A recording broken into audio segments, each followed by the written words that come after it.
ketika umat Islam sedang jatuh secara ekonomi, miskin, susah, melarat, jatuh secara politik, tak punya kekuasaan, diejek-ejek, diolok-olok, pemimpin yang lain diam, ketakutan. Tiba-tiba ada pemimpin yang bangkit, berani menantang si Macron dari Prancis. Maka apa sikap kita terhadap pemimpin yang adil? Kita muliakan atau kita diam? Kita muliakan, kita support, kita share, kita bela, kita bantu, kita doakan. Makanya didoakan pemimpin-pemimpin yang berani menegakkan agama Allah itu, panjangkan umurnya, sehatkan badannya. Kalau ada pemimpin yang memusuhi agama Allah, boleh kita doakan cepat dia mati. Doakan supaya dapat hidayah.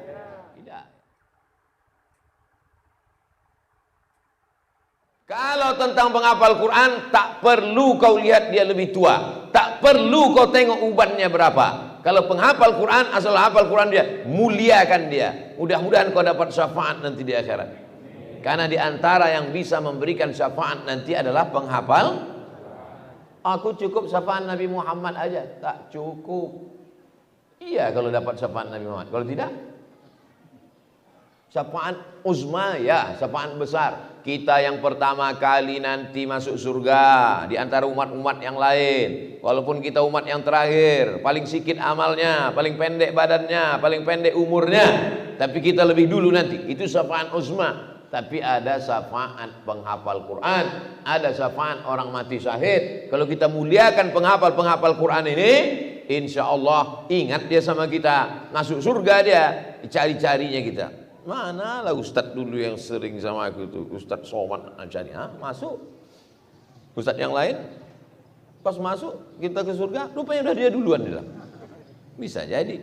Itu tergantung amal kita masing-masing dan tergantung syafaat. Wa hamilil Quran, penghafal Quran yang bagaimana? Ghairil ghalifih, yang tidak melampau. Apa maksudnya penghafal Quran tak melampau di sini? Tidak melampau dalam membahas ayat mutasyabihat.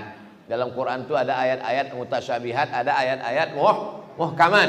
Ayat muhkamat yang tidak mengandung banyak makna, satu saja. As-sariqu was-sariqatu faqta'u aydiyahuma. Pencuri laki-laki, pencuri perempuan, potonglah tangannya.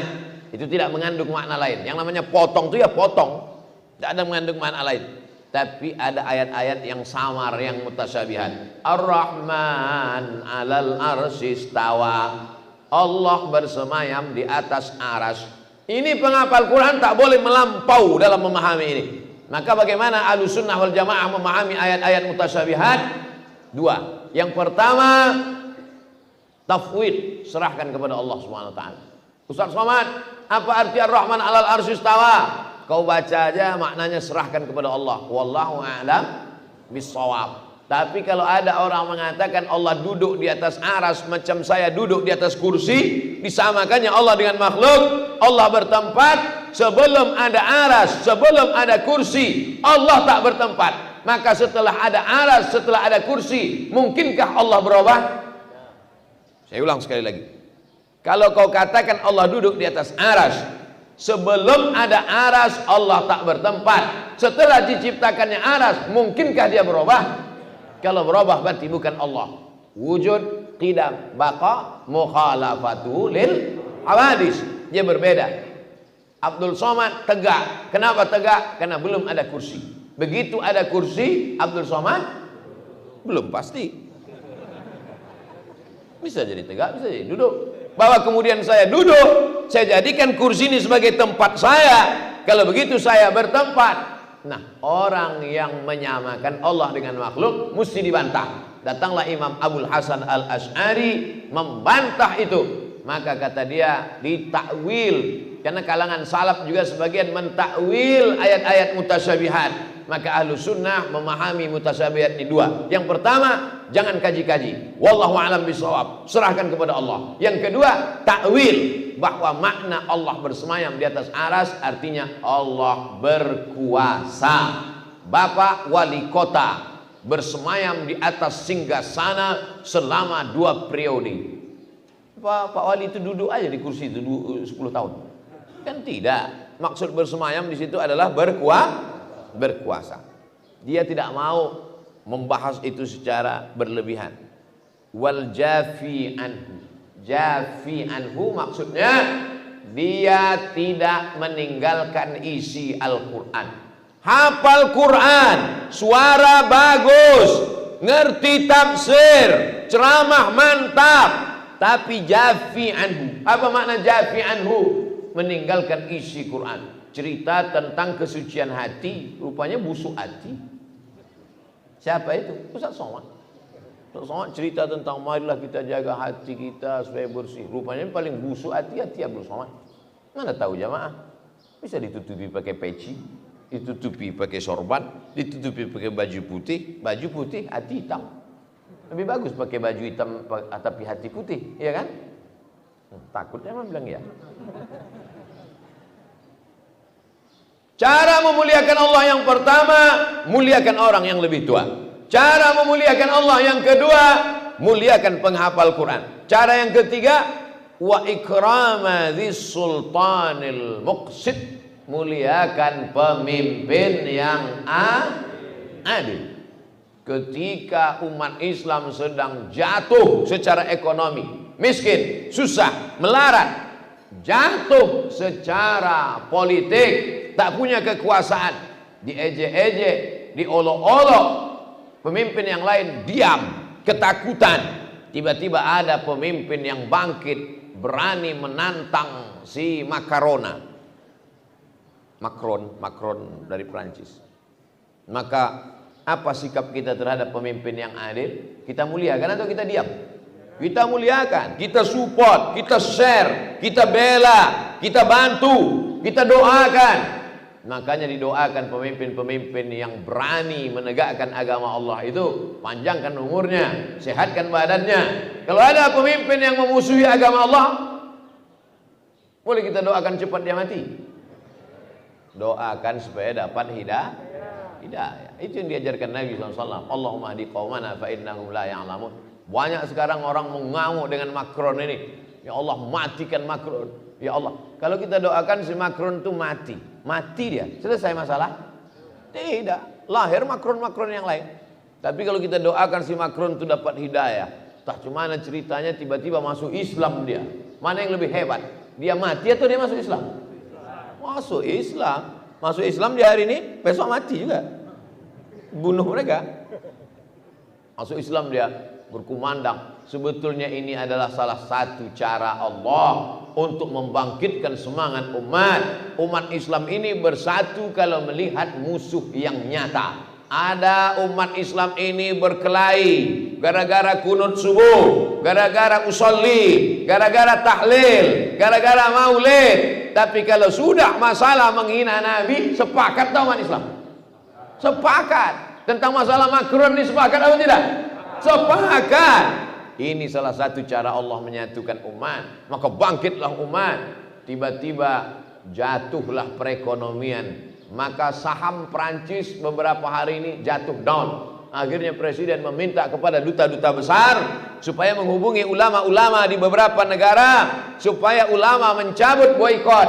Akhirnya duta besar Prancis di Kairo menelpon Syekh Azhar supaya minta Syekh Azhar menghimbau umat Islam, ini tidak ada hubungannya dengan presiden Prancis, maka ini adalah ekonomi supaya jangan lagi boikot. Tak mau Syekh Azhar. Syekh Ali Jum'ah ulama Azhar tak mau. Kenapa? Kalau sudah cerita tentang penghina Nabi maka tidak ada tawar menawar. Ada pemimpin yang adil. Bagaimana cara kita memuliakan Allah? Wa ikrama dzis sultan. Sultan artinya yang punya kekuasaan. Sultan tidak mesti Sultan Syarif Qasim, enggak. Sultan ialah dulu sultan. Sekarang kita tidak sultan lagi. Dulu awalnya raja. Raja itu mengambil dari India. Setelah Islam datang berubah dari raja menjadi sultan. Setelah berakhir masa kesultanan, kita demokrasi menjadi presiden. Maka ini semua orang-orang yang punya kekuasaan. Punya kekuasaan dia adil dan amanah. Ada orang kaya, angkuh sombong, tak mau bayar zakat. diambilnya harta orang kaya itu diberikannya kepada orang yang lemah. Ada orang teraniaya, terzalimi, dibelanya orang yang zalim itu. Maka tugas penguasa adalah melemahkan orang, bukan orang yang lemah makin dipijak, orang yang paling sombong makin diangkat. Itu bukan penguasa. Itu orang-orang yang dibayar oleh orang kaya menjadi penguasa. Cukong-cukong mengangkat menjadi penguasa untuk menginjak orang lemah, mengangkat orang yang kaya raya. Bukan itu. Dalam Islam diajarkan, apa kata Abu Bakar Siddiq? Al-qawiyyu fikum dha'ifun indi. Kalau ada di antara kalian orang yang kuat, maka sesungguhnya dia lemah di mataku, karena aku akan mengambil fakir miskin. Al-dha'ifu fikum qawiyyun indi.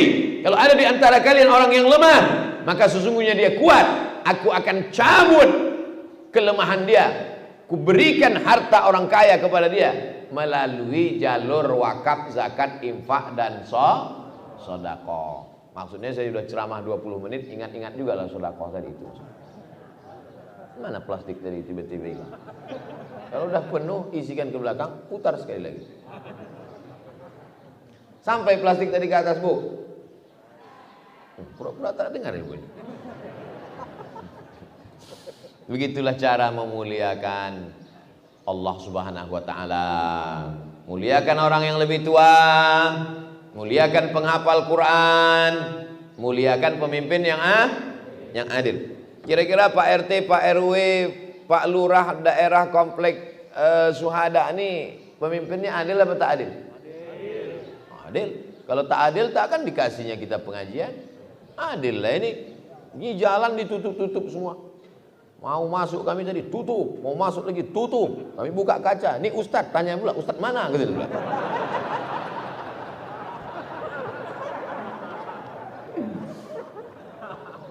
Sedang Ustadz aja payah masuk kemari, apalagi jamaah. Tapi tak ada. Pak RT pun mungkin entah di mana-mana duduk Pak RT sekarang.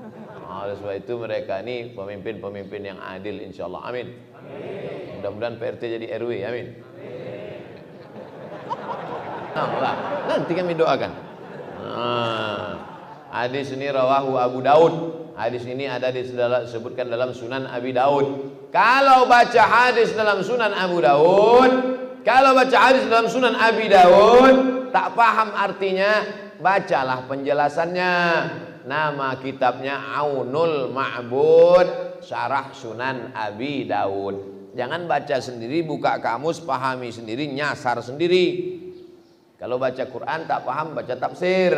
Kalau baca hadis tak paham, baca syarah. Kalau baca fikih tak paham, buka fikih mazhab Syafi'i. Yang paling bawah matan takrib, agak tinggi sedikit fathul qarib, lebih tinggi sedikit i'anatut talibin, lebih tinggi lagi adalah bacalah kitab mahalli, mau lebih besar lagi majmu' syarah mu'azzab. Maka dibacalah kitab-kitab. Tapi kunci dari semua kitab ini, mau kitab tafsir, mau kitab hadis, mau kitab fikih, mau kitab akidah, pintu kunci masuknya adalah bahasa Arab. Maka kalau orang bisa bahasa Arab, macam punya kunci di hotel, ada satu kunci kartu, kalau kau punya kau bisa masuk kemana-mana. Bisa masuk ke rumah makan, bisa masuk ke kolam renang, bisa masuk ke kamar, bisa masuk ke lounge. Kalau punya kunci. Kalau tak punya kunci, carilah kunci. Apa kuncinya? Belajar bahasa Arab. Baik, kita lanjutkan hadis ke-30 dari Abdullah bin Abbas radhiyallahu anhuma. Qala Rasulullah sallallahu alaihi wasallam, Rasulullah SAW bersabda, "Al barakatu ma'a akabirikum." Barakah itu bersama orang-orang yang tua di antara kamu. Di mana letak barakah itu? Kata Nabi, barokah ada bersama orang-orang yang tua di antara kamu.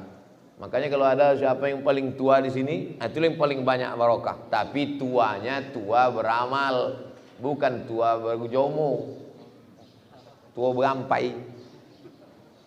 Paham cakap saya? Kata orang Melayu tua berampai. Pakaian itu kan habis dicuci, dijemur, diampai kan. Maksud tua berampai, tua karena disinari matahari, tua terjemur. Yang dimaksud tua di situ apa? Tua karena beribadah, tua karena berzikir. Saya yakin dan percaya ini bapak ibu semua ini tua-tua karena banyak beribadah, tua-tua karena banyak berzikir. Belakangan-belakangannya aja. Apanya menyalah pintu? Tadi pintu kiri, ini pintu kanan pula. Macam ganti-gantian kalau saya tengok. Hah? Mau masuk? Cukup di luar aja. Ilmu tak terbatas, mau dalam masjid, mau di luar masjid. Inilah kalian. Tadi tak datang cepat, sekarang mau masuk. Di situ saya pengajian, situ pula mau masuk. Masuk masjid susah, apalagi masuk surga. Jangan angkuh, jangan sombong. Boleh jadi mereka yang di luar itu lebih dulu masuk surga. Apa pula diaminkan? Hari ini yang duduk di luar ataupun di atas tak masalah, karena kita masjid ini penuh. Kecuali masjid ini kosong. Kadang ada nih kita pengajian kosong masjid itu, duduk di luar. Ada kadang pengajian gitu kan? Di dalam tuh Ustaz, di muka ini kosong melampong, nyandar-nyandar di dinding, itu di luar nyantai. Kau kenapa di luar? Aku ahli hisab. Ini tidak memuliakan. Ini orang tidak dapat barokah. Karena kata Nabi, di mana letak barokah? Al barakatu ma'a akabirikum. Barokah itu bersama orang-orang yang besar di antara kamu. Siapa orang besar itu? Orang lebih tua. Siapa orang yang besar itu? Orang lebih berilmu. Siapa yang lebih besar itu? Orang yang lebih tinggi kuasanya kalau dia adil. Tetap yang tiga itu. Orang lebih tua, orang lebih berilmu, orang lebih berkuasa. Tapi dengan syarat dan ketentuan berlaku. Jangan cium tangan orang karena dia pejabat. Tapi kau cium tangannya karena dia berilmu. Oh, ini Ustadz nih nyuruh kami cium tangan dia nih. Tidak. Saya tak ada menyuruh jamaah cium tangan saya. Saya menyuruh orang memuliakan ulama, penghafal Quran. Saya bukan ulama. Saya anggota majelis ulama, tapi saya bukan ulama. Ulama itu siapa? Innama yakhshallaha min ibadihil ulama. Orang yang takut kepada Allah. Saya masih takut sama penguasa. Berarti saya bukan ulama. Ulama itu yang tak ada takut kepada siapapun, hanya takutnya kepada Allah Subhanahu wa taala. Itulah ulama. Di mana letak barokah itu? Kata Nabi, al barakatu ma'a akabirikum. Barokah itu ada bersama para ulama. Barokah itu ada pada orang-orang tua.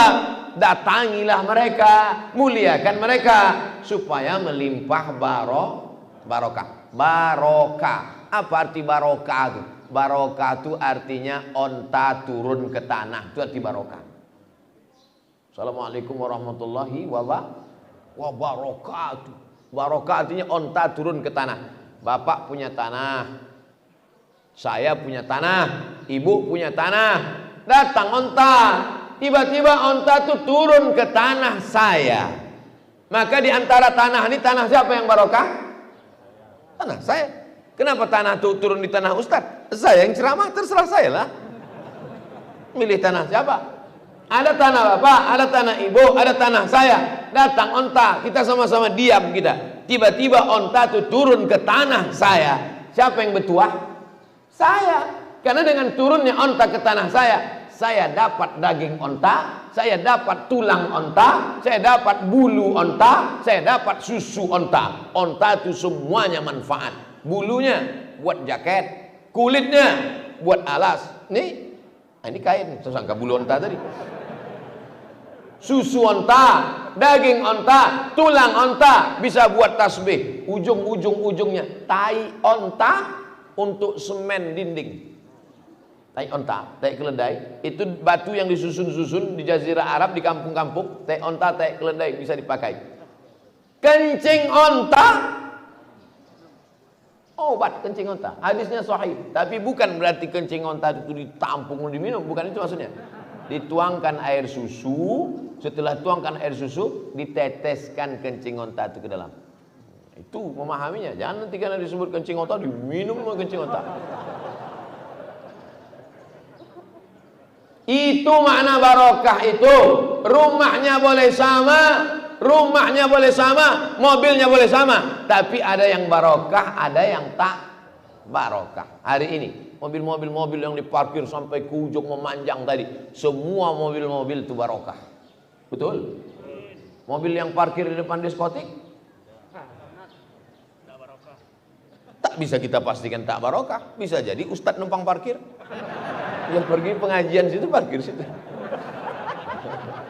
Itu di samping Mall SKA kan ada karaoke kan. Nah, jadi saya dulu ceramah di dekat Mall SKA. Parkirlah saya di depan karaoke. Datang tukang parkir, Ustadz jangan parkir di sini. Saya bilang apa salahnya? Nanti disangka orang Ustadz nyanyi di dalam. Tengok, tukang parkir pun berpikir menjaga nama baik Ustadz. Saya tak terpikir. Parkir saya depan. Enggak, nanti foto orang Pak Ustadz, sangka orang Ustadz nyanyi di dalam.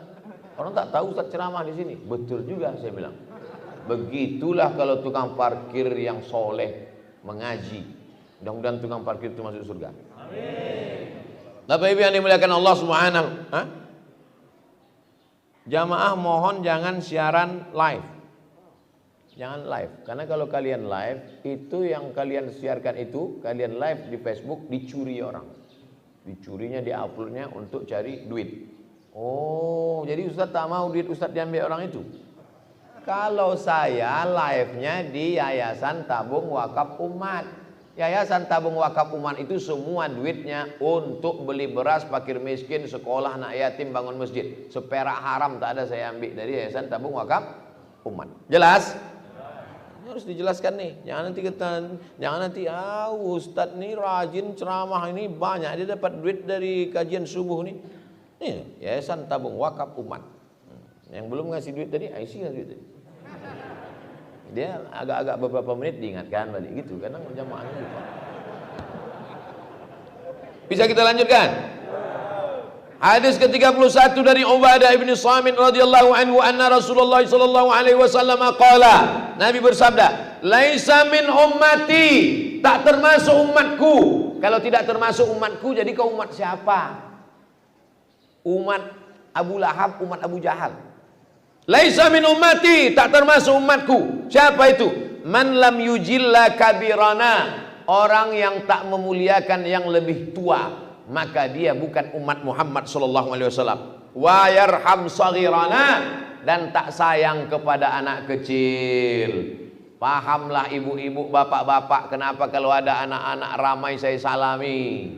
Kalau ramai, antrian ramai, Ustadz, Ustadz, ada anak kecil situ, saya salam anak kecil. Datang anak kecil bawa lukisan, Ustadz nih saya lukis gambar Ustadz, saya ajak sini berfoto. Tujuannya untuk apa? Untuk menunjukkan, mengamalkan hadis Nabi, sayang kepada anak kecil. Ini sekarang banyak orang anak kecil sepele, nampak anak kecil, telinga anak kecil. Dia tak tahu budak itu nanti jadi komandan Kopassus. Habis telinga kau ditembaknya. Kita ini sudah tua, takkan mungkin bertambah lagi karir kita, mentok sudah habis lah. Tapi anak-anak kecil ini, yang kau sepelekan anak kecil, berapa banyak anak kecil yang kau remeh-temehkan, ternyata mereka jadi orang di masa akan datang. Syukur kalau dia jadi bisnismen, kalau dia jadi Kapolda, habis kau ditilangnya. Oleh sebab itu maka muliakan anak kecil. Wa ya'rif li'alimina, memuliakan ulama, memuliakan habaib.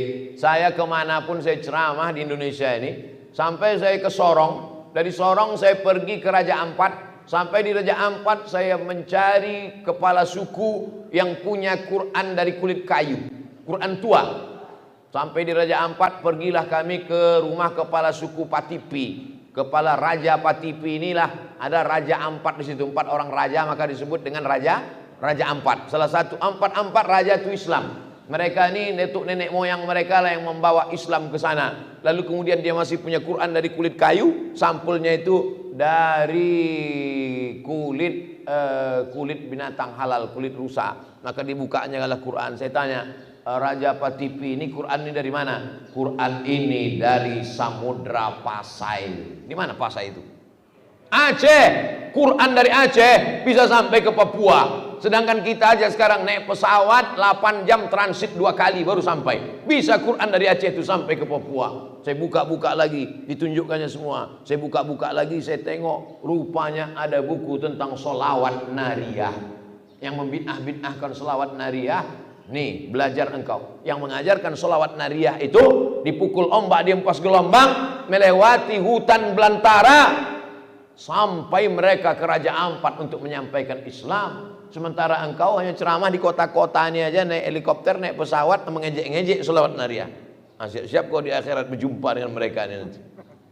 Ya'rif li'alimina, tak kenal dia dengan ulama, tak menghargai jerih payah ulama, tak memuliakan bagaimana perjuangan para ulama.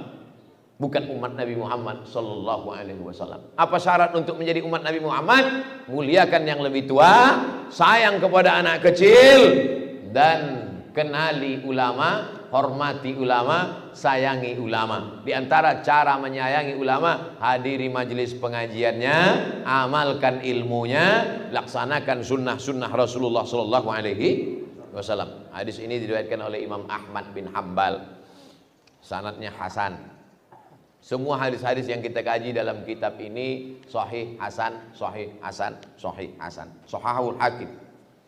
Wa an Ibnu Abbas, dari Abdullah bin Abbas radhiyallahu anhu, anna Rasulullah sallallahu alaihi wasallam qala, laisa minna, tidak termasuk umat kami, kata Nabi. Kalau bukan umat kami berarti umat yang lain, naudzubillah. Man lam yuwaqqiril kabira, siapa yang tak menghormati orang yang lebih tua. Wa yarhamis saghira, tidak sayang kepada yang lebih muda. Wa ya'mur bil ma'ruf, mengajak berbuat baik. Wa yanha 'anil munkar, mencegah perbuatan mungkar. Bapak-bapak yang tua-tua, saya mohon maaf Pak. Bapak lebih tua, Bapak duduk di bawah, saya duduk di atas. Ini bukan karena angku sombong, tapi karena supaya nampak kamera Pak. Aku duduk di atas ini karena dikasih kursi Pak. Ini dua orang sahabat saya kiri kanan nih, kami sama-sama kuliah dulu di IAIN Susko Pak. Ini bukan komandan tentara Pak. Mereka ini sahabat saya. Kalau ada orang pura-pura gila mau menikam saya, mereka ini dulu mati. Gitulah mereka. Demi engkau Abdul Somad, sahabat kami, nyawa kami kasih katanya. Tapi alhamdulillah belum ada gila itu datang lagi. Bukan main protokol masuk ke Masjid Syuhada. Saya dikirimi video semalam sore, mereka geladi kotor. Nanti mobil akan masuk, Ustadz Abdul Somad akan keluar, ini akan tegak di sini. Saya tengok video. Tadi kami praktekkan lah tadi. Oh gitu, pas mau rupanya hujan. Kipas. Kenapa tak hidupkan dari tadi?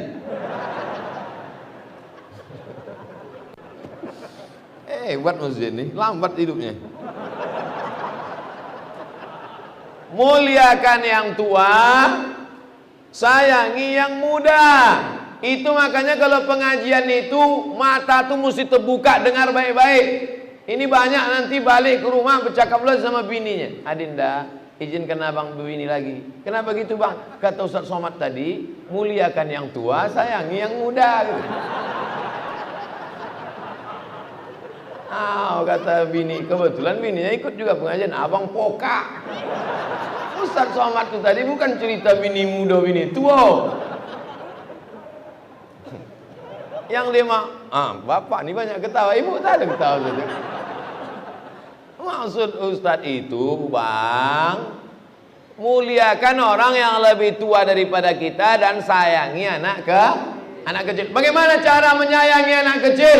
Bukan kita belikan handphone, bukan kita belikan motor. Cara sayang anak kecil bawa ke masjid.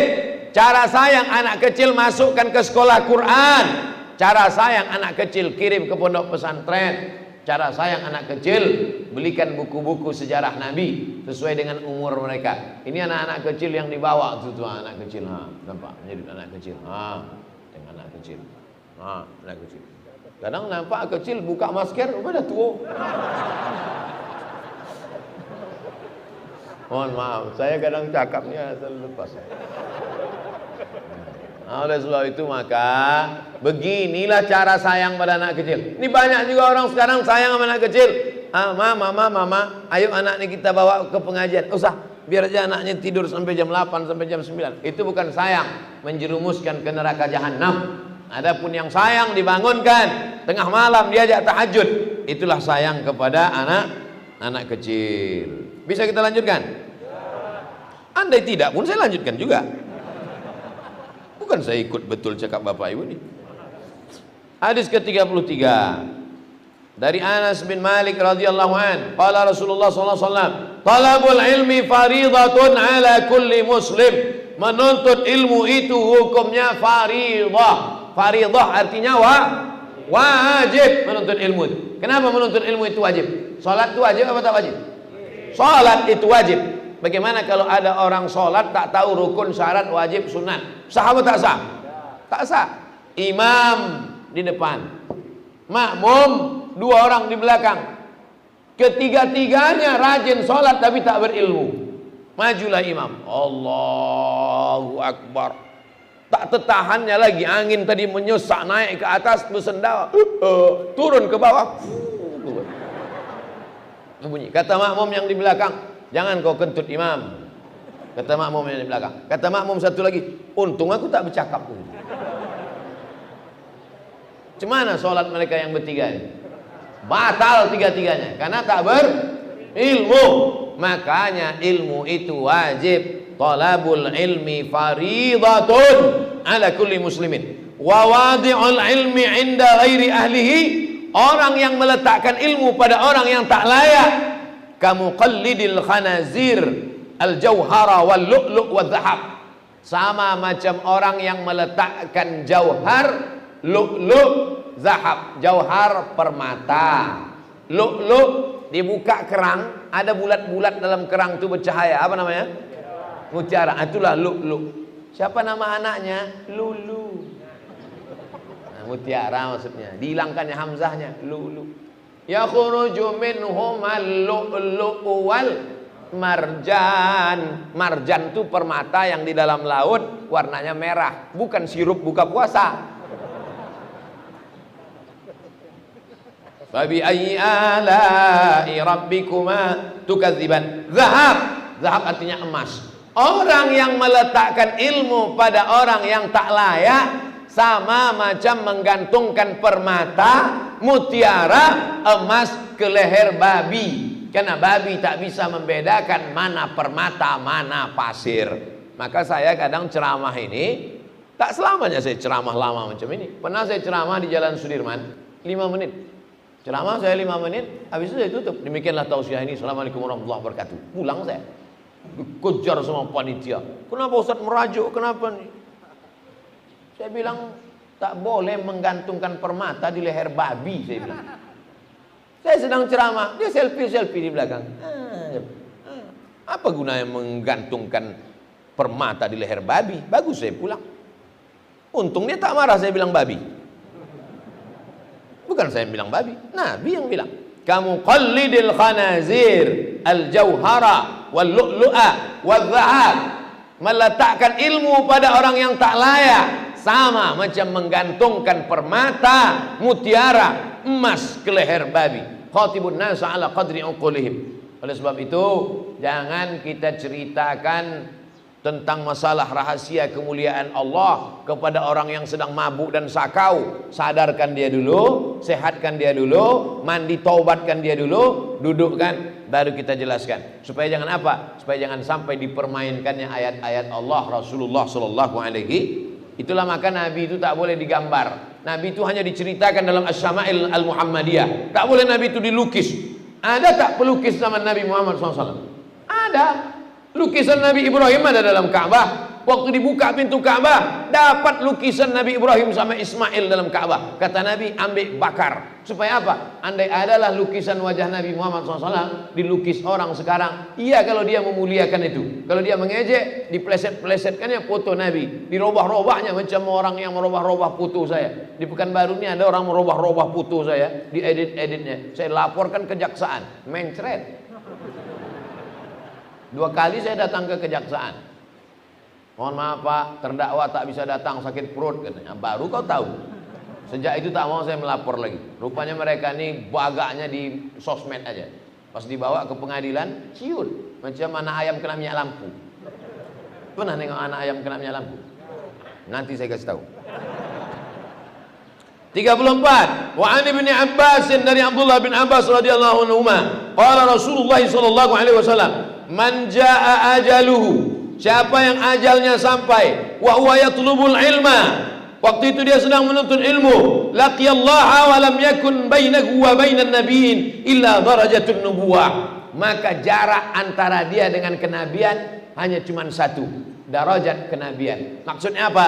Orang yang menuntut ilmu, mati dia saat menuntut ilmu, maka dia bersama para nabi. Di Kabupaten Kampar, di dekat Danau Bingkuang, ada seorang anak muda hafal Quran di Kairo, belajar di Al-Azhar. Ketika pulang ditabrak mobil, meninggal dunia. Dia di akhirat bersama para nabi Adam, Idris, Nuh, Saleh, Ilyas, Ilyasa, Zakaria, Yahya, Isa, Daud, Sulaiman. Jangan takut melepas anak belajar. Jangan takut menjauh anak pergi. Di mana anak bapak sekarang? Anak saya ada 3 Pak Ustaz. Yang pertama di Kairo, yang kedua di Maroko, yang ketiga di Sudan. Macam kuliah saya itu Pak. Anak bapak berapa? 3 Pak Ustaz. Yang pertama Sakau, yang ketiga LGBT, yang ke Nauzubillah. Jangan takut anaknya mau pergi. Pergi sejauh mata memandang. Andai mati syahid dia. Hadis yang ke-35 dari Sahal bin Mu'az bin Anas dari bapaknya, Rasulullah SAW bersabda, "Man 'allama ilman," siapa yang mengajarkan ilmu, "falahu ajru man 'amila bihi," maka amal orang yang beramal itu mengalir kepada dia. La yanqusu min ajril amal, la yanqusu min ajril amil. Amal orang itu tak berkurang sedikit pun. Ada Ustadz Mawardi Muhammad Saleh. Ustadz Mawardi masih ada jadwal di Masjid Syuhada? Masih. Ustadz Mawardi mengajar di Masjid Syuhada. Dijelaskannya tentang hukum sholat duha, keutamaan duha. Sholat duha ibu, pahalanya mengalir ke Ustadz Mawardi dan mengalir juga ke ibu. Dijelaskannya kepada bapak tentang sedekah, pahalanya mengalir kepada Ustadz Mawardi, mengalir juga kepada bapak. Kenapa Ustadz sebut Ustadz Mawardi? Tak saya sebut saya, karena kalau saya sebut saya, pahalanya mengalir ke saya. Kalau gitu tak jadilah kita amalkan gitu bapak. Mengalir pahalanya, dan pahala bapak dan pahala ibu tidak berkurang sedikit pun. Makanya anak-anak keponakan saya bilang, kau tak usah mau jadi macam-macam. Kau jadi guru agama, jadi guru tahfiz, jadi ustadz. Saya tanya anak saya sama keponakan saya tanya, kau nanti kukirim ke Mesir, kukirim ke Maroko, balik kau jadi 3. Jadi penghafal Quran, jadi guru tahfiz, jadi ustadz, jadi penceramah. Mau? Mau kata dia. Entah mau karena takut tak tahu. Mau. Lebih baik kau jadi guru, gajinya tak seberapa, tapi amalnya banyak, mengalir sesudah kau mati. Untuk apa kau jadi pegawai? Nanti kawan-kawan kau ngajak korupsi, kau tak mau dikucilkan, kau ditekan, makan haram. Lebih baik kau jadi guru. Ustaz ngomong gitu kan karena tak PNS lagi. Oh iya juga. Tapi bukan berarti yang udah jadi PNS, pegawai Pemprov, Pemda, Pemko saya suruh keluar. Jangan. Datanglah pegawai jumpai saya. Ustaz Somad, saya mau resign, saya mau keluar dari pegawai ini. Saya tak ada menyuruh, tak ada melarang. Saya cuma tanya aja. Kalau engkau keluar dari situ, lalu kemudian duduk pindah ke situ, dajjal, hantu, setan, taun, kira-kira lebih baik atau tidak? Oh lebih kacau Pak Ustaz. Jadi gimana? Tak jadi saya resign Pak Ustaz. Bagus. Keluar engkau dari situ bukan berarti lebih baik keadaan. Tahan-tahan kala situ. Tak tahan saya Pak Ustaz. Banyak betul duit haram ini datang. Transfer ke nomor saya. Nanti saya kirimkan ke Yayasan Tabung Wakaf Umat. Bukan untuk saya makan. Usah dimakan duit haram ini. Duit haram ini kalau dimakan jadi darah daging. Ayyuma lahmin nabata min haramin. Setiap daging di badan tumbuh dari yang haram, fannaru aulabi, tempatnya neraka jahanam. Kenapa dari tadi Ustaz menunjuk tangan kiri aja? Menunjukkan cincin baru. Dikasih sama bupati di Sulawesi Selatan. Pas jumpa saya dibukanya langsung kasihnya. Ini Pak Ustadz, udah banyak orang minta, tak kasih, saya kasih sama Ustadz. Pasang. Saya tengok di internet harganya mahal sekali. Takut pula saya dirampok orang. Tapi ibu yang dimuliakan Allah Subhanahu wa taala, itulah makanya cita-cita tinggi boleh, tapi yang paling penting bermanfaat. Pak Ustadz, gimana kami nih? Kami ini bukan buya, bukan ustadz, bukan ulama, tidak LCMA, tidak profesor doktor. Tak bisalah kami dapat pahala macam ini. Bisa.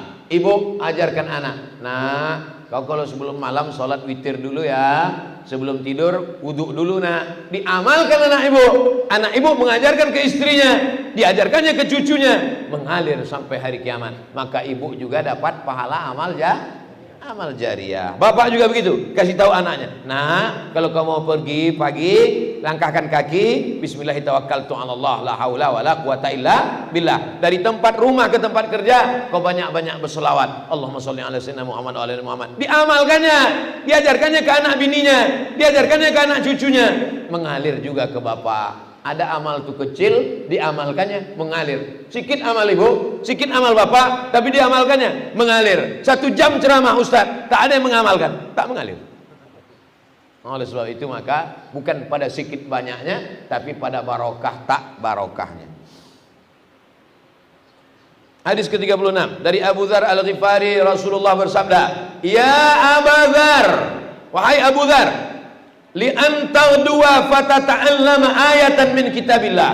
Keluar kau dari rumah, pergi kau belajar 1 ayat Al-Quran, khairul laka min an tusalliya mi'ata raka'ah, lebih baik daripada sembahyang 100 rakaat.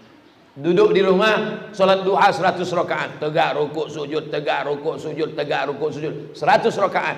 Yang satu pergi ke Masjid An-Nur belajar tafsir. Mana yang lebih baik? Belajar tafsir 1 ayat atau sholat 100 rakaat? Lebih baik belajar 1 ayat daripada sholat sunat 100 rakaat. Bukan kata saya, kata Nabi SAW. Wali antal dua, wala antal dua fatata'allama baban minal ilmi. Belajar kau 1 bab ilmu, 1 bab umila bihi, diamalkan, aulam yu'mal atau tak diamalkan, khairul laka, lebih baik, min an tusalliya alfa rakaat, daripada kau sholat 1000 rakaat. Subuh ini kita belajar 2 bab. 2 bab yang kita kaji subuh ini. Pertama, bab motivasi memuliakan ulama.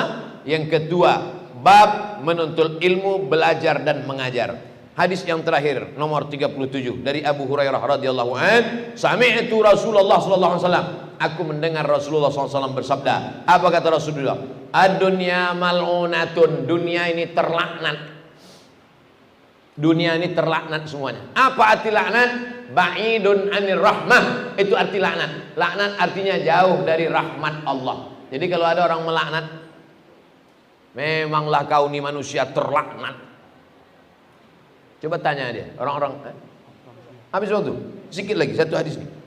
Memanglah kau ni orang terlaknat. Nah, tanya dia, apa arti laknat tuh? Aku melaknat aja, udah aku tanya-tanya pula lagi. Laknat itu artinya jauh dari rahmat. Dunia ini terlaknat semua isinya. Mal'unun ma fiha. Dunia ini terlaknat, isinya terlaknat, kecuali 4 yang tidak kena laknat. Apa itu? Pertama, zikrullah, berzikir mengingat Allah. Subuh ini kita termasuk yang tidak kena laknat karena kita semua berzikir. Yang kedua, wama wala.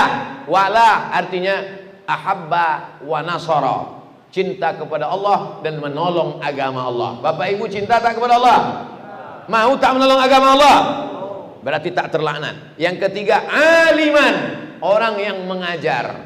Yang mengajar tidak terlaknat. Yang keempat, muta'alliman, atau orang yang mengajar. Jadi setiap pagi kalau mau tidak kena laknat, laksanakan 4. Pertama, ingat Allah. Yang kedua, cintai dan tolong agama Allah. Yang ketiga, mengajar. Yang keempat, belajar. Lain dari yang 4 ini kena laknat. Bangun pagi langsung zikir. Alhamdulillahilladzi ahyana ba'da ma amatana wa ilaihin nusyur. Tolong agama Allah dengan menghidupkan masjid yang mengajar dan belajar. Selamatlah dari laknat Allah Subhanahu wa taala. Hadis riwayat Tirmidzi, status hadisnya hadis hasan, dan juga ada dalam kitab Sunan Ibni Majah. Kita ketemu pada subuh yang akan datang pada hadis yang ke-38 tentang bertualang menuntut ilmu. Kita sholat Sunan Isra. Kita sholat Sunan Isra 2 rakaat. Yang ada tempat sholat Isra, yang tak ada duduk aja berzikir. Duduk aja. Karena kalau ditinggalkan nanti habis seatnya diambil orang. Duduk aja. Subhanallah walhamdulillah. Yang bisa sholat Sunan Isra 2 rakaat. Setelah itu nanti baru kita tanya jawab. Terima kasih. Mohon maaf banyak silap salah. Wassalamualaikum warahmatullahi wabarakatuh.